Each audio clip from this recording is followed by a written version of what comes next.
Do you take calls in your business, and do those calls eventually lead to new clients or new prospects for you? So what I want to do is make sure that you have somebody amazing on the phone for you. But I know as a small business owner, you probably do not have enough cash to hire a full-time receptionist potentially right now. But it's extremely important. So I wanted to introduce a company that's amazing. They're called Ruby Receptionist. I have vetted them. If you can actually give them a call right now, you can vet them too. It's 855-518-RING. So you can give them a call. They're located in Portland, Oregon. They'll take messages, they'll transfer, they'll actually do follow-up calls and everything. I have talked to the most amazing assistants there at Ruby Receptionist, and they sound like they're coming from my company, which is a wonderful, amazing thing. The better thing is that I don't have to get distracted and take any phone calls, and neither does my assistant or anybody on my team, because Ruby Receptionist can do that. So please check them out. You can also go to callruby.com, but the phone number is 855-518-RING. Feel free to give them a quick call right now and see for yourself. Potent advice and inspiration from real self-made millionaires. Welcome to The Eventual Millionaire with your host, Jaime Masters. Welcome to Eventual Millionaire. I'm Jaime Masters, and I am so excited to have on the show Paul Cummings. You can check him out at paulcummings.com. He's amazing, serial entrepreneur, and he also wrote a book called It All Matters. And I'm so excited to dive in because I thought this was just going to be another book about this stuff, but it was actually full, and I'm going to show it just so you know, of worksheets and things to do and actual things to take action on instead of just a whole bunch of words about stuff. So thank you so much for coming on the show today, Paul. I really, really appreciate it. You're more than welcome. Excited to be here with you. Well, and it's amazing. And what I want to do is sort of go over pieces of this. But before we go into the crazy book, I want sort of a bit more of your story. So tell us like how you got into entrepreneurship in a short version, of course. We were just talking about how you've done all the artwork in your house and had gallery shows. You've done a lot in your life. So let's go on a short version of who you are. Yeah, I think real quickly, I started out in the business of sales at 19. I was bored stiff in college. I'll admit it. Even though I made sure my kids went. And I just wanted to, I had this entrepreneurial spirit. I just wanted to go build something of my own. So I went in the business of sales first just to get some background. Had a lot of success. And then I decided to open up a real estate firm, really probably younger than I should have. But we just took the same principles of just enthusiasm, energy, excitement, training, process, and tried to find a unique way to present ourselves in the market, built a pretty sizable company, exited that really young, 26. And then I opened up my training and education business, and just a very, very goal-directed person, big dreamer. I always had that little question, what one dream would you dare to dream if you knew you couldn't fail? So my first dream was I wanted $1 million free and clear before I was 30 that nobody could take away. And I pursued that like a heat-seeking missile.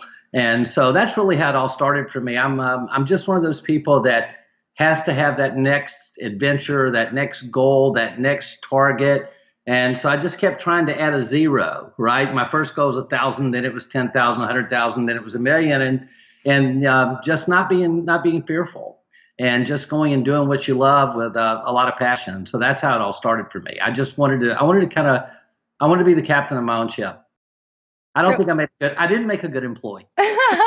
None of us do. And that's the funny thing is that everything you said just now is a lot of the people that are listening right now. Like, yeah. Oh, before 30, I can't stop moving forward. I have a thing that I can't get rid of. But why'd you say you think you started it too young? I think when I started the real estate business too young, for a lot of young entrepreneurs, at that time, what I had was big goals, big dreams, big vision, but I didn't have all the process in place. Would I change it now? Probably not. But at the same time, I made a lot of mistakes early. I mean, there was a lot of lost lesson, right? So you'd experience the loss, but I had this ability to look inside of that and say, what's the lesson? What's that teaching me? So I don't have to repeat the behavior. So, which is a perfect segue, by the way. I know I interrupted you, but because you have life lessons in here. So you're like, the pain I went through created this book, right? It's really true. That book is all story based, and it really and truly will help any young entrepreneur from that standpoint that it's just, I tell people it's like rain. It's real. When you walk through it, you get wet. That's why that book's like that. Okay, and while I was going through it, it's stuff that I also run my clients through, and I'm sure you run an education training company on this same stuff. So what I want to do, I gave you a little heads up notice. I usually don't do stuff like this. I usually don't go based on books at all, by the way, but let's just talk. No, I like it. That's a caveat to how awesome it is, not because it's usually because I avoid them and get the audiobook. No. But what I would love is to find out not only what are your favorite parts, but what seems to be the most impactful pieces that we can talk about for entrepreneurs, for everybody listening. So let's go through a couple, like 3 to 5 of them. All right, well, let's take the first step. I always tell young entrepreneurs there's one question you really need to answer, and that is, what do you really want? Because so many times, I mean, even today, I've been working with the CEO of a really big company over in Europe. I mean, $4 billion in sales, started scratch 10 years ago with a piece of paper. We all sat in a room together with sticky notes, charted a mission, a vision, no employees. Today, there's 6,000. But still, I ask Robert every year, okay, great, but what do you really want now? And until you know what you want, it's really hard to build what I call directed competence. Sometimes we have competence in areas that don't actually help us drive our dream. But I want to help people become confident about the things they need to do to see the dream become real. So that'd be first, just that question. If nobody took anything else out of this today, and it's not a simple answer. Because I've seen people that are worth $100 million not be able to answer the question. And I've actually seen those people who have everything on earth, but they're not happy because they're not really working towards what they really want out of their journey, right? What's that legacy piece for you? What is it you're pursuing? So that'd be first. Wait. I'm slowing you down on that one because I need to dive into that one times 10. Because I haven't heard of directed confidence, which makes 1,000 times, like that's ridiculously important. And I don't think people create that nuance. But before we get into like what that is and how you go deeper into that, how do you answer that question? Because it sounds simplistic and it's like, oh, you just write the answer. But it's like you said, some people can't answer it. What do you suggest people to go meditate and chill, or like have it come to them, or write everything down? Or you're actually not that far off. I went to a cabin in Sapphire Valley, North Carolina, with a journal. I'm a huge journaler. I every night ask myself 2 questions. What did I learn today? I answer it. What did I give today? I answer it. And then I write a closing question. What's my expectations for my day tomorrow? So I've done that every day since I was 19. So that's where the fabric of the book came from. And I've never missed a day. But here's how you answer it. You get away with a blank sheet of paper. I think you need to go someplace where there's nobody there to contradict your own thought, because they will. And you need to have a real one-on-one with you. And for me, I sat there literally. I don't mind telling you, Jamie. I sat there and couldn't put pen to paper. But I finally wrote this simple little thing down. I want to leave it better than I found it. That was it. And then all of a sudden I knew that was it. I don't care what it was, whether I was teaching, whether I was buying real estate and redoing it and flipping it, whether I was attacking a new project. I just wanted to leave it better than I found it. And if you traveled with me and were around me, that holds true today with every person I meet at a hotel counter, with the lady in the Starbucks line this morning, when I said to her, hey, I want a triple grande non-fat latte, add whipped cream, but it has to be made with a smile.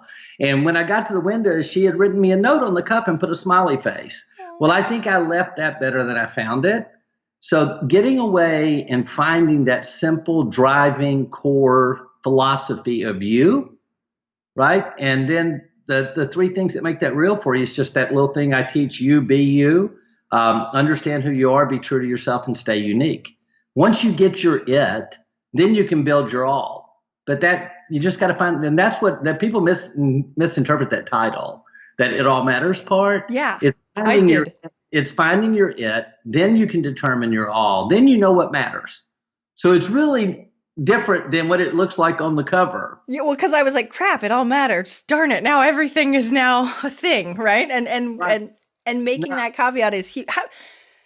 When you wrote that down, did you know that was it? And because no offense, I second guess myself all the time. Like, well, I thought that was it, but maybe it's not, right? And my logical brain goes crazy. Even if I've been in the woods and been able to write things down and it feels so real, you come back to reality sometimes and go, am I really like that all the time? Or whatever those pieces. How did you know? Well, I think it was a slow building thing, but I'll tell you real quickly, because it's kind of an interesting story. What happened next is once I'd written that down, I actually kind of got chill bumps on my chill bumps about it. I was sitting on the back of this wonderful little cabin watching this waterfall fall, and it was amazing. And I went down there the next morning and I was walking around, And then I went, my goodness, that thing, leave it better than you found it. Where's the execution piece in that? How do I make that real? And I thought about a book I had read about military code of conduct, and that every division of the military had a code.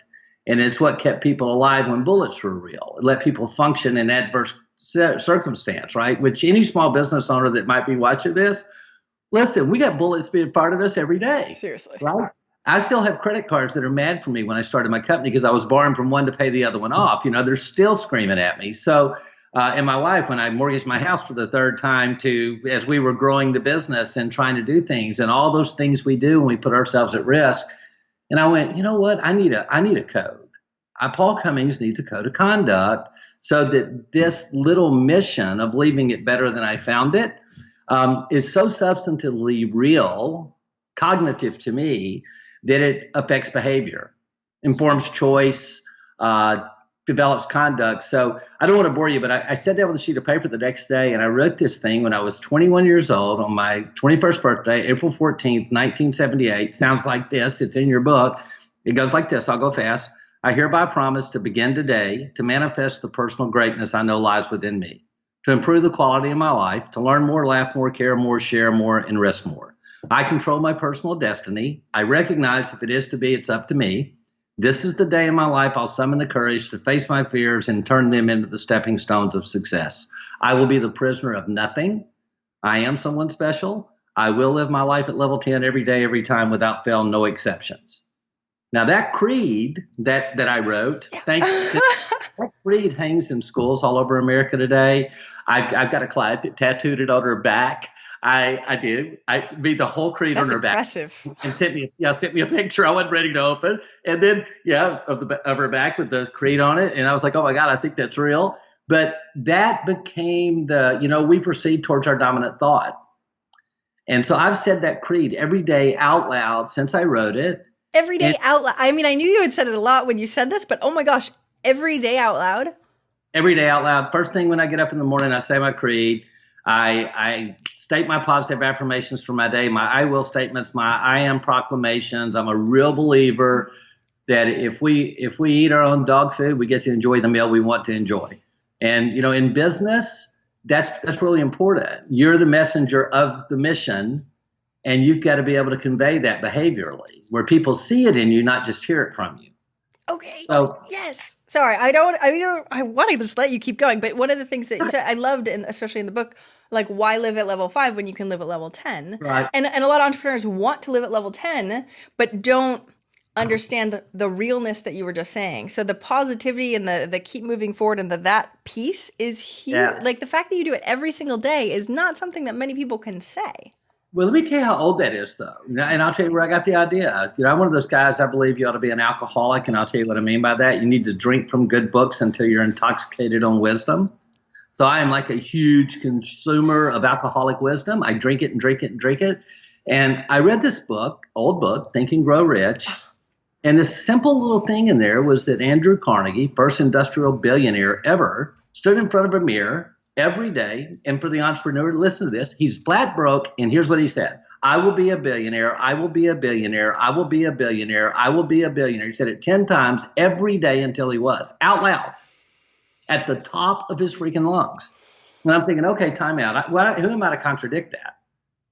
Right? If it worked for Carnegie and you can lay claim to the things you really want, and saying them is important because you're building your own. That's what I meant by directed confidence, about controlling mindset. Mm-hmm.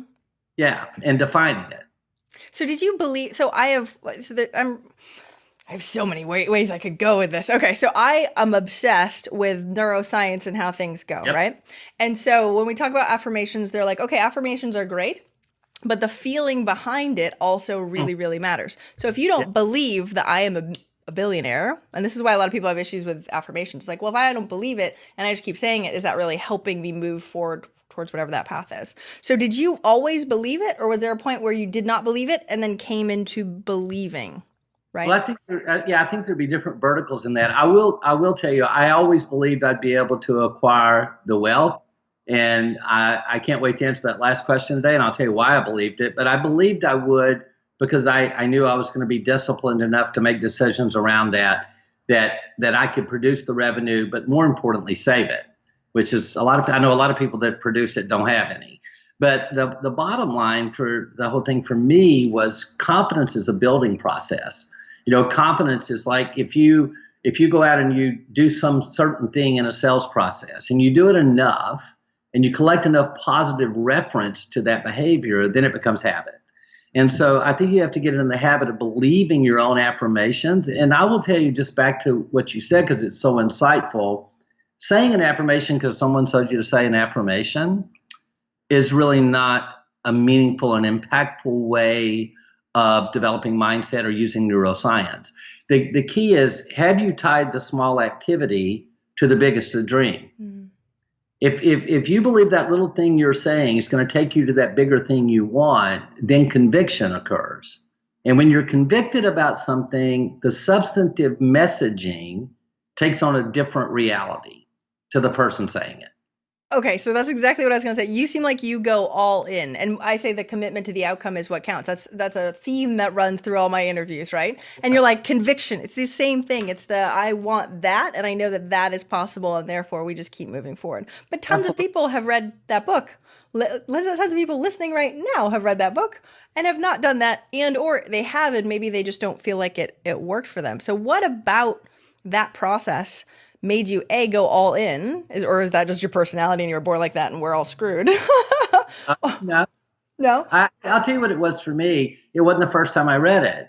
It was that a friend of mine had told me there was a secret formula in the freaking book, and I read the book and I didn't know what it was. Okay, so then, to be honest, I felt stupid, right? And my grandfather told me stupid's when you don't know, ignorance when you do and you repeat it. So I didn't want to be ignorant, so I read the book again. And I read it, and all of a sudden I was like, wait a minute.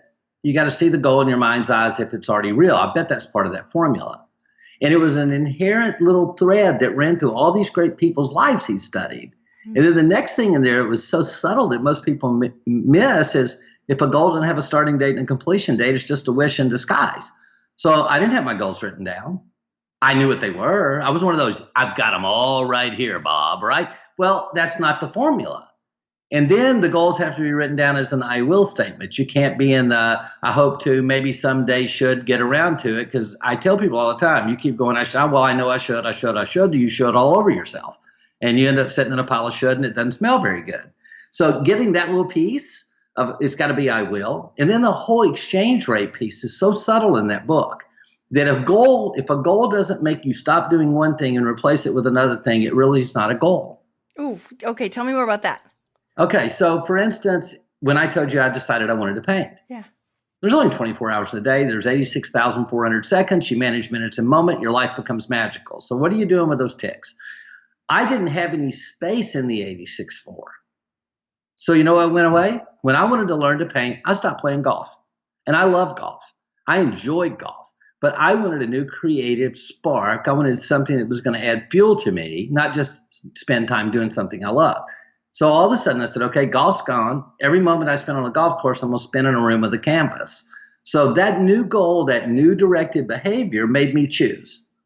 And I tell people, you will be shocked if the goal's the right goal, how quickly you'll begin to identify so many things you do that are not actually meaningful. They, in many cases, are meaningless. And you're just in the habit of it. So wait, yeah, I know. We need that then too. You've run a training company, so of course I knew you had wisdom, but now we have to break down apparently everything that you say. so I love to teach if you can't tell. The thing for me is like, there's so many things we're told we have to do to be successful in business, and I'm going to tell you not so much. Okay, tell us all the things, because we need to hear these things. Like, well, what? Okay, here's the one irrefutable one. If you don't take care of your money, you're never going to be successful. Period. The end. That one's real.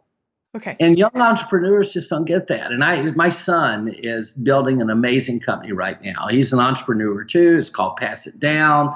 He's got nationwide notoriety about it. It's a tech company. And I told Chris, I said, Chris, from the day you start your company, 20 cents of every dollar that comes in revenue, you need to put away and never touch.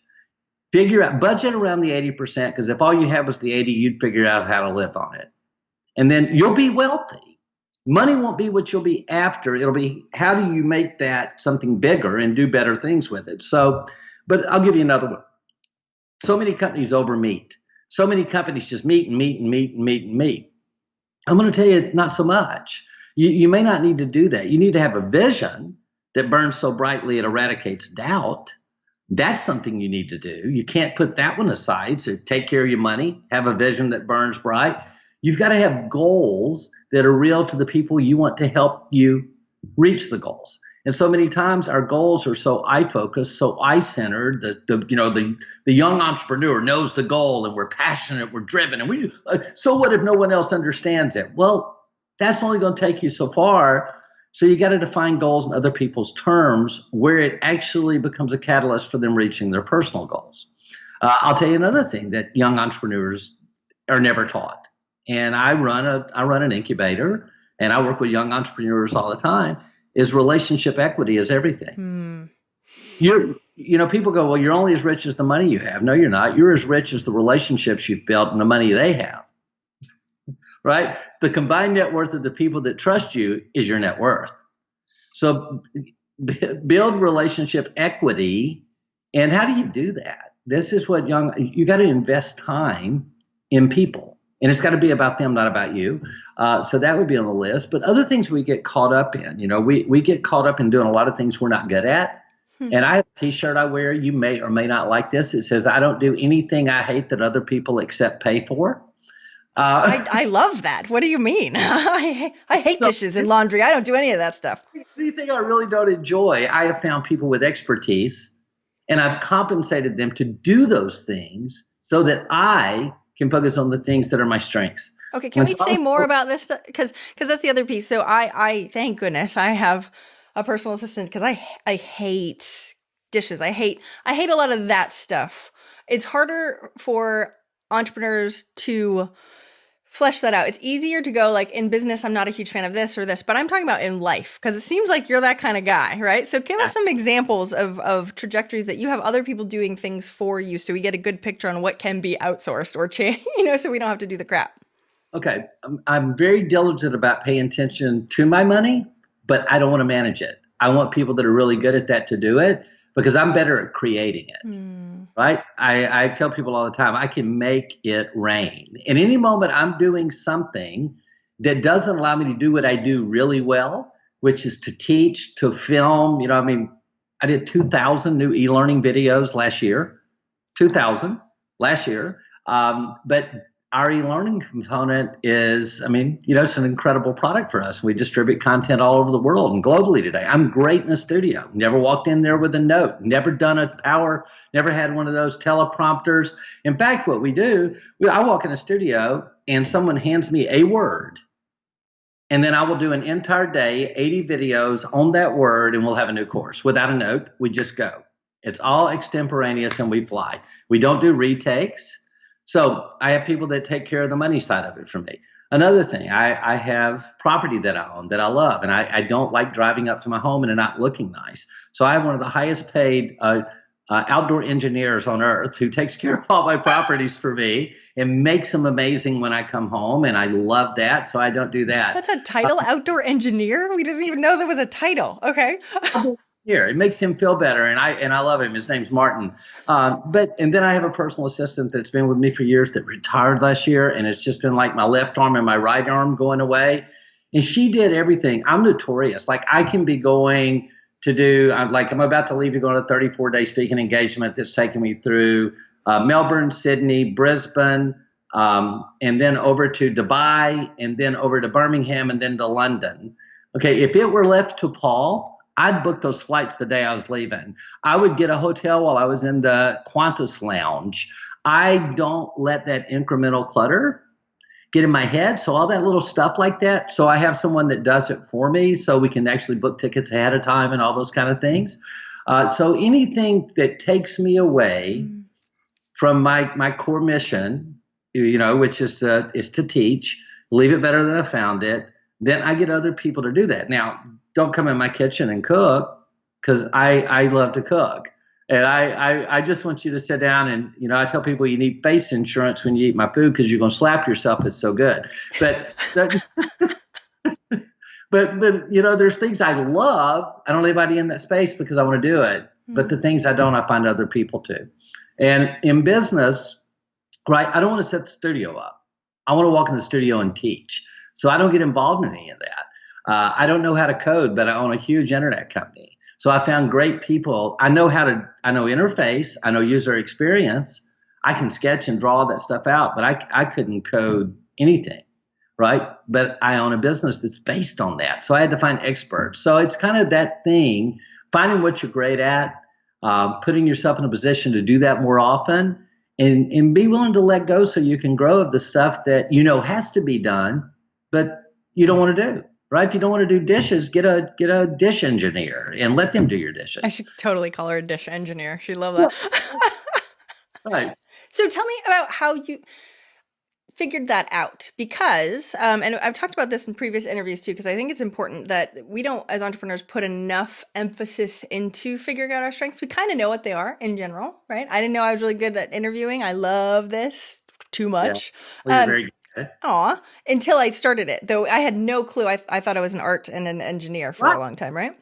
And so when we're going through life trying to figure out what you're good at, what you aren't good at, I tell people to take assessments. But what other way is there besides just knowing what you love and what you don't love? How do you figure that out, or how do you tell people how to figure that out? Okay, well, first of all, if you'll ever have me back, we're going to need to do this again, and I'll tell you why. That thing you just mentioned about assessments, we have conducted more of those for companies than anybody I know. We have our own assessment tools.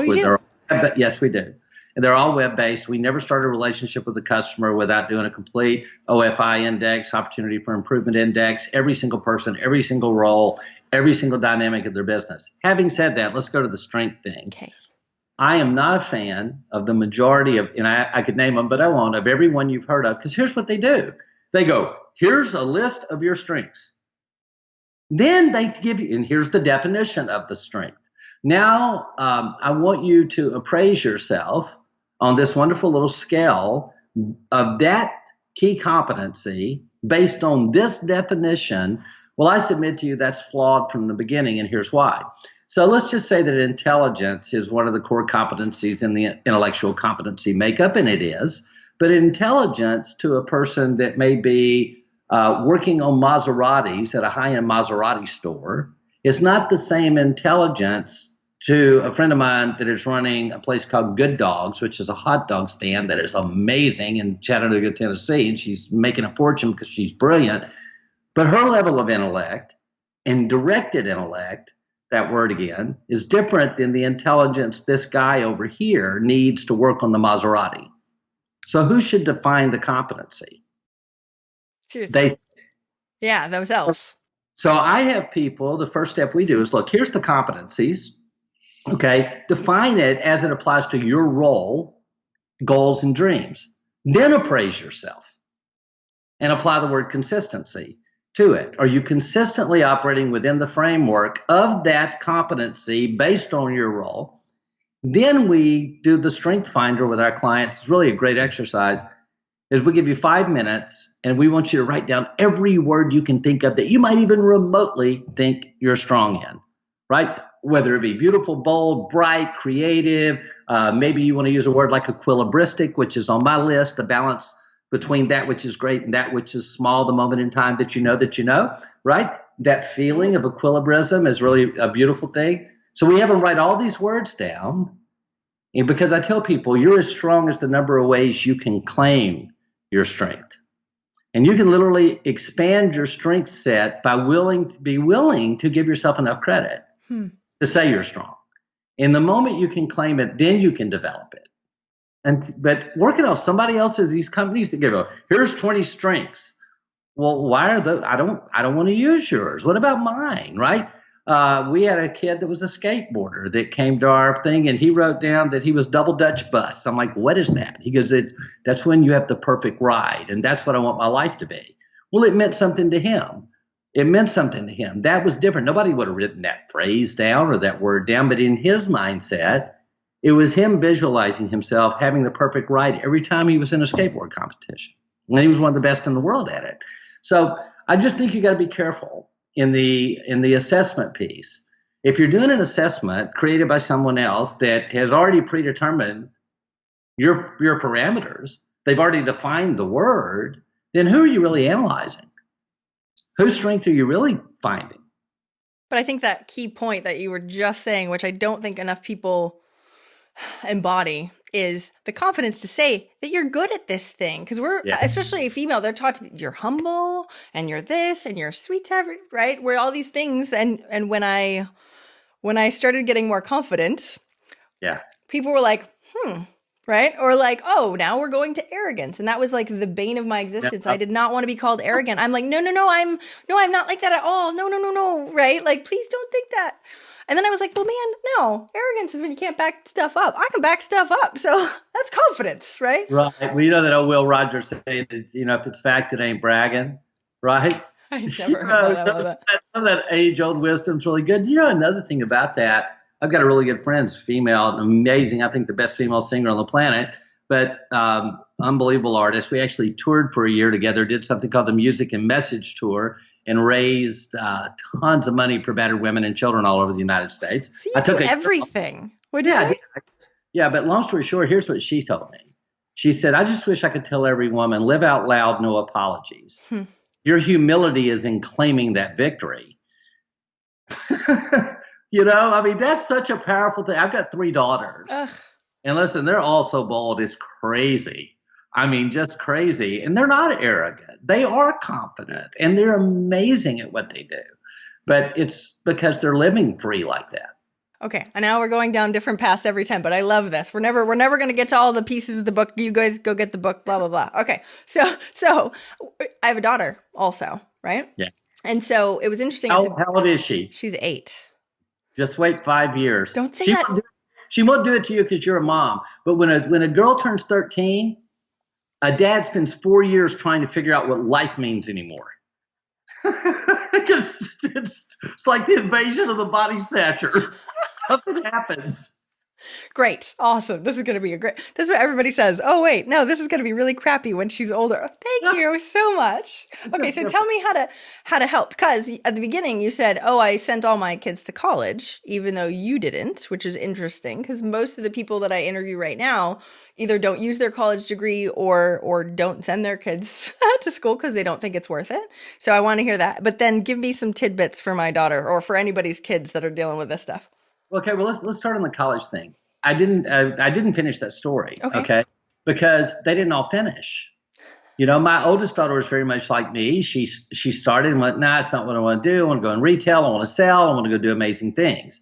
My second daughter, was talking about girls for a minute. She started college, then she fell in love with the guy she was working at Best Buy. They met, they fell in love, and they have 3 kids now, 2 twin boys and an older boy, 8 years old and 4. But she went back to school and finished top of her class and finished her degree. Right. Then I've got a son that made a career out of college, 2 bachelors, master's, Juris Doctorate degree. That's the kid I told you that started the business and uses none of it. This kid runs a technology company after he became a lawyer, after he got all these degrees and all this stuff. He didn't do anything in law, right? He clerked for the Supreme Court justice in Louisiana for a year, but after that, he started his own company. My son Ryan just hated school. He's very much like me. He's out in LA working in the film business now. My youngest daughter, Kobe's at SCAD, Savannah College of Art and Design. She's my little creative replication of her father, but she's a beast. She's stronger than I've ever been at 20. She will do more than I've ever done. I can tell you that without fear of contradiction, nowhere close. She is just the most incredible person I've ever met. So here's what I tell you about your kids. I never ask my children what happened in school today. I never ask them a silly question because you know the answer is going to be bad. So I think the most important thing for parents is the questions we ask. You can change a life with the question. So I would ask my kids, what do you look most forward to about tomorrow? I would ask my kids, what was the most exciting thing that happened today? I never asked them about class. I never focused on that. I focused on goals. I talked to my kids about having visualization walls and putting pictures up at the things you want. My daughter had pictures of all these art colleges all over her wall from the time she was this big. Ended up right where she planned to be. So I think giving your kids that feeling and that sense, you hear it all the time, still try, you can do anything. Well, you can.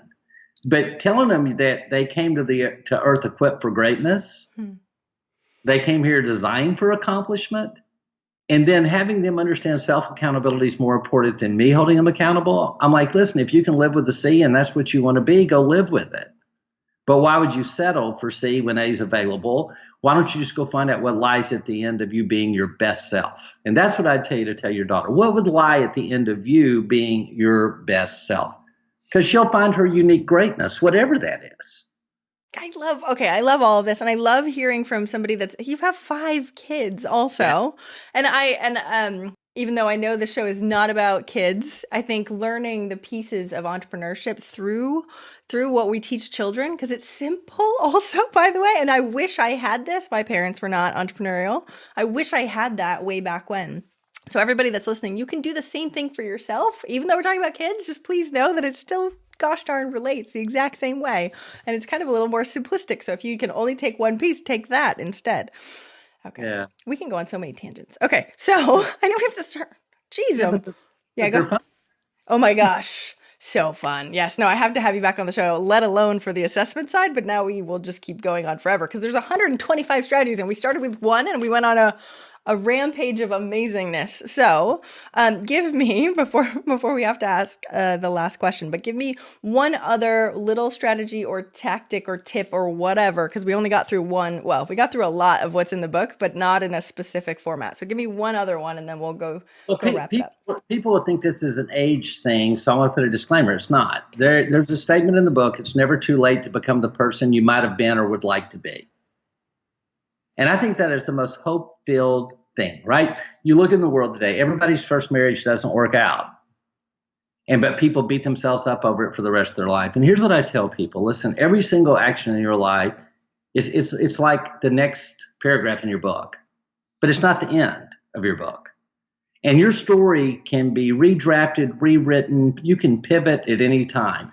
I mean, listen, I did a speech at a big inner city school in Michigan. A friend of mine asked me to go speak in Battle Creek, Michigan, one of the most well-known inner city schools in America. It's gotten a really bad black eye. The press has given these kids these labels that are so wrong. I walk in that place. There's 1,700 kids in this place, 81 different dialects. I mean, unbelievable. At the end of my speech, this group of 20 kids were selected to stay and just sit down. I sat on the edge of the stage and talked. This little girl started talking. She's probably 15 years old, and I thought I was talking to Maya Angelou's daughter, for God's sake. And I looked at her. I said, "What do you want? What do you really want?" She said, "Mr. Cummings, it's not that complicated. A chance." That's it. 2 words. And I thought to myself when I left there, I spent the whole day at the school. Is that really asking too much? And I thought for her, she had already decided it was too late. She had already decided she wasn't going to get out. She had already decided her parameters had been determined by her environment and the things around her. Well, that's not true. And I'm happy to say she has gone to college and she's doing remarkably well. And I've stayed in touch with her. But look, that one little moment made me realize, time out, Paul Cummings. Okay, you big talker. You go around the world. You teach all this stuff. What are you going to do about this? So I went out and created a philanthropic learning center for underserved youth that has now had over 35,000 kids go through it. We teach science, technology, engineering, art, and math, where we've become a hub center for kids and teachers and public schools. I mean, public schools today, our teachers spend 31 cents of every dollar supplying their own classroom, and no one says a word. We'll send $1 billion overseas to fight someone else's war, but we don't give our teachers supplies.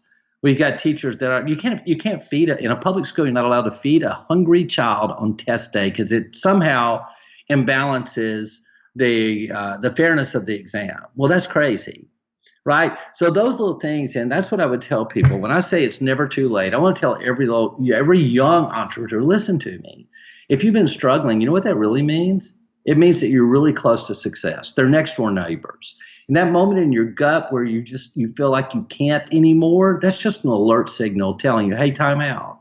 Minor adjustments, small steps. It's never too late.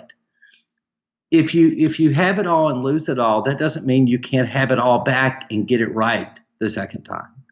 If you've wanted to go sit down in a nursing home one night and just read to somebody. I mean, your life can change in such a moment of perspective, is that nobody can limit us. Our capacity is ours. And we can blur the edges of our own capacity just by realizing, that this could be the day, the moment, the minute, the conversation, the person. So that hopefulness, that thing would be the lesson in that book that I would tell you. A life well lived is about just understanding it's not too late. I don't care what's happened before. And I'm not even saying it had to be bad. It could have been spectacular. I had a friend that was on Wall Street, made a boatload of money, but he was miserable. And he's a high school basketball coach today in a little small town. And let me tell you something, he's the happiest guy I've ever met in my life now, because he finally went and did what he wanted to do. And has developed sideline businesses that pay him the same money he was making in New York. He's just happier, right? So that would be what I'd tell you.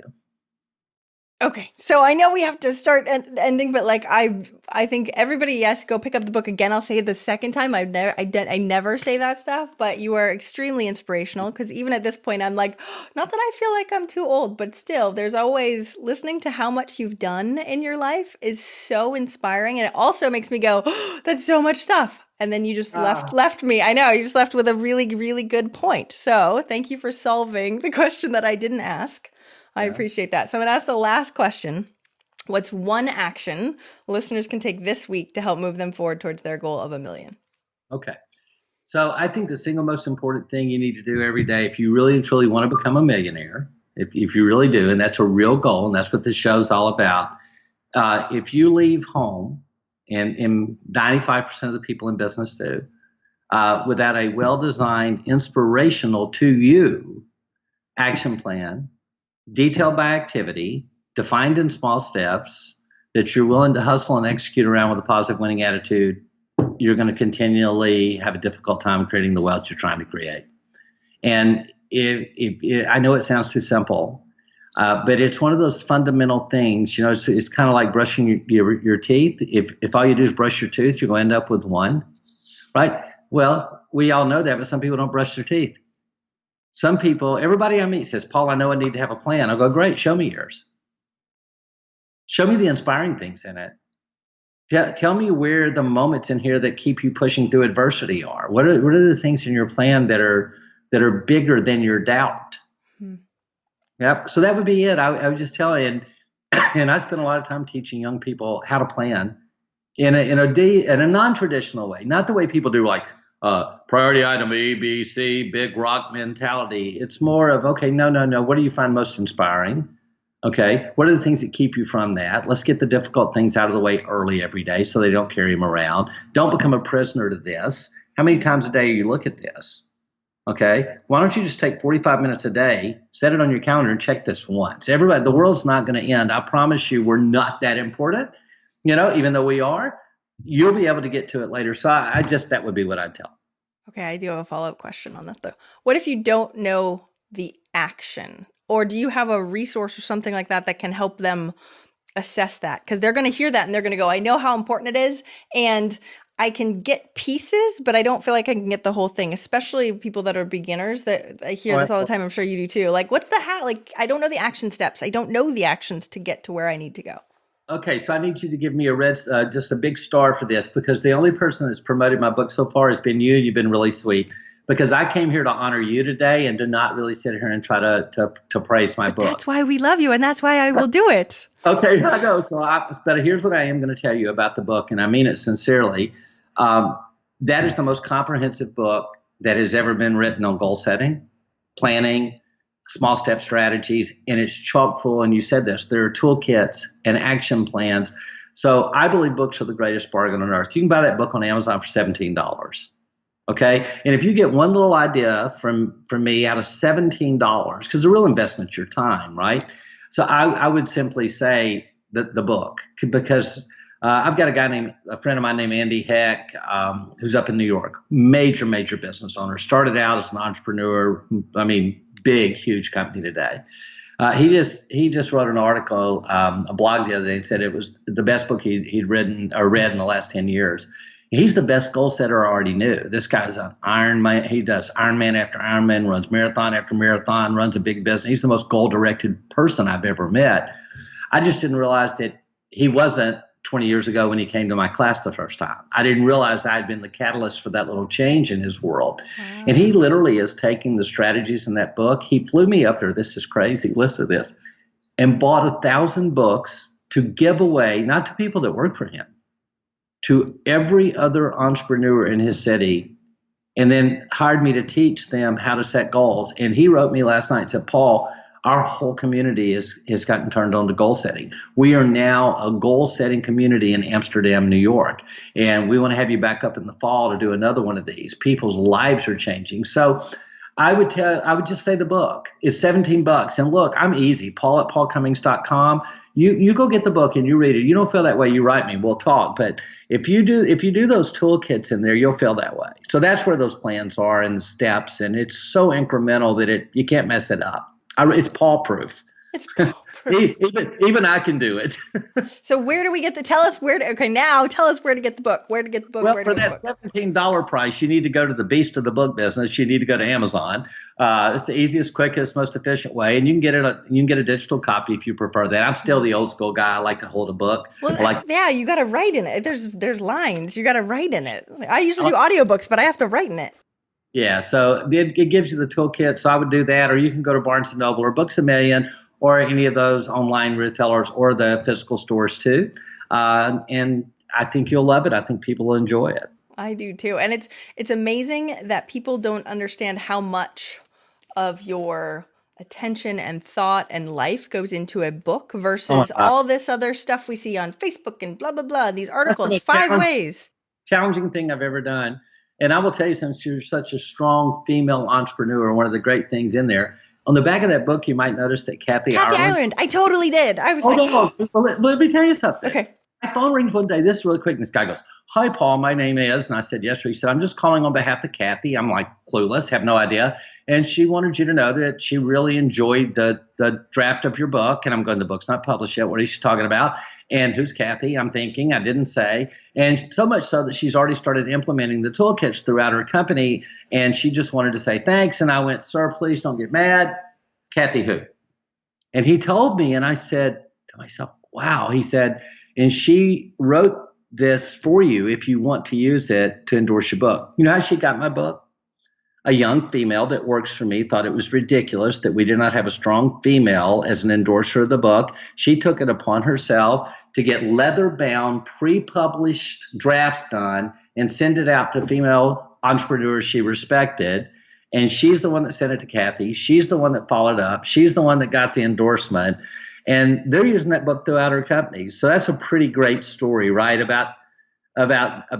And I have so much admiration for what she's done after the modeling career, because she's built $1 billion business. So when I got the book, I always turn it over and I read things, right? And I was like, Kathy, because I've loved her since I was a little girl, right? Yeah. And then you see after the modeling and what she's built, it's insane. And I was going to actually ask you about that, and I didn't have a chance to. So how perfect that's how that's how that happened, and it was just an amazing thing. And I love the fact that the person that worked for me felt empowered enough and emboldened enough to do that without asking. To be frank, same person that set this up with you is Carrie. Carrie's the one that did that. She's awesome. I wake up every day. Carrie goes, "Hey, do you have an hour?" I'm like, "Carrie, I've been on so many shows and doing so many things." She goes, "But they're going to love you because they're going to love you." So it's been awesome. She's an amazing woman. Well, and it's just a testament to you as the boss and the owner to be able to encourage and inspire and talk about it on a podcast about how amazing she is that she did this for you. So yay, go her too. So thank you so much. Like I said, I have to have you back on the show because I will talk to you forever, apparently, because I want to know about the gallery shows and all sorts of other things. We'll get to that in the next interview. Thank you so much for coming on the show today. Everyone go pick up the book right now. You can Amazon 2-day Prime it. Please read it. Thank you so much for coming on the show today, Paul. I really appreciate it. Hey, thanks, you. Appreciate it. And by the way, we didn't mention, but purple hat. I didn't know this was an actual video cast to match the purple hair. That's my story. I'm sticking to it. Perfect. I honored your hairdo with my purple hat today. That's awesome. You rock, Paul. Thank you so much. Thank you so much for listening. I hope you enjoyed that interview. And if you want to check out more amazing resources, I'm only curating the best of the best. Go check out eventualmillionaire.com. You can take the Eventual Millionaire quiz, figure out where you are in business and what you need right now. Plus, you can look at curated resources specifically for you on the new Start Here page. I'm so excited. Please join us. Please let me know if you need anything at all. I'm here for you. And have a fantastic day. Bye.